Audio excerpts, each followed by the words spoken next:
सर्व लाडक्या बहिणींसाठी आनंदाची बातमी. मार्च उजळला तरी फेब्रुवारीचा हप्ता अद्याप नाही. मार्च महिना सुरू झाला तरी फेब्रुवारी 2026चा ₹1500 हप्ता बहुतेक लाडक्या बहिणींच्या खात्यात जमा झालेला नाही.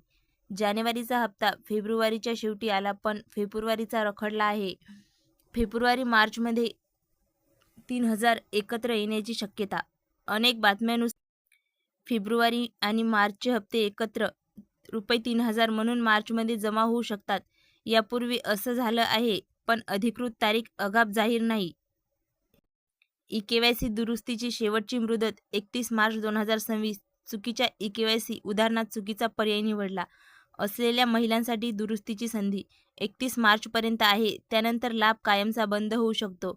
पोर्टलवर लाडकीबहीण.महाराष्ट्र.gov.in लॉग इन करून दुरुस्त करा. लाखो महिलांचे हप्ते थांबले. ई-केवायसीमधील चुका किंवा अपूर्ण प्रक्रियेमुळे डिसेंबर 2025 पासूनच अनेकांचे हप्ते थांबले आहेत. काही ठिकाणी डिसेंबर ते फेब्रुवारीचे ₹4500, ₹6000 एकत्र येण्याची चर्चा आहे, पण अद्याप झालेलं नाही. जानेवारी 2026चा हप्ता जमा झाला. 23 फेब्रुवारीपासून जानेवारीचा ₹1500 हप्ता जमा होण्यास सुरुवात झाली. 1.6 कोटी पात्र महिलांना ई-केवायसी पूर्ण केलेल्या हे पैसे मिळाले. 98 कोटीचा निधी जारी झाला होता. विधानसभेत आदिती तटकरेंची मोठी अपडेट.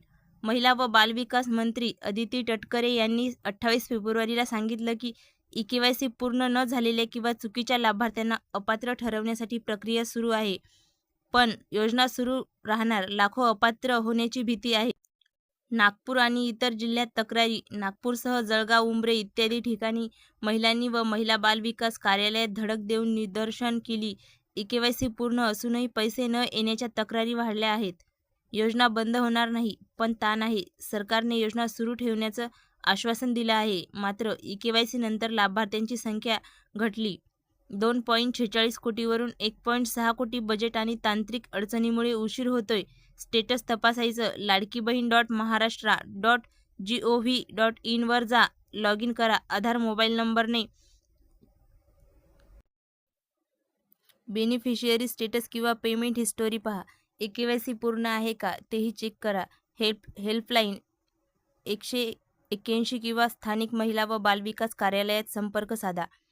₹2100 पर्यंत वाढ अद्याप नाही. काही जुनी चर्चा होती, पण 2026च्या बजेटमध्ये 1500 कायम आहे.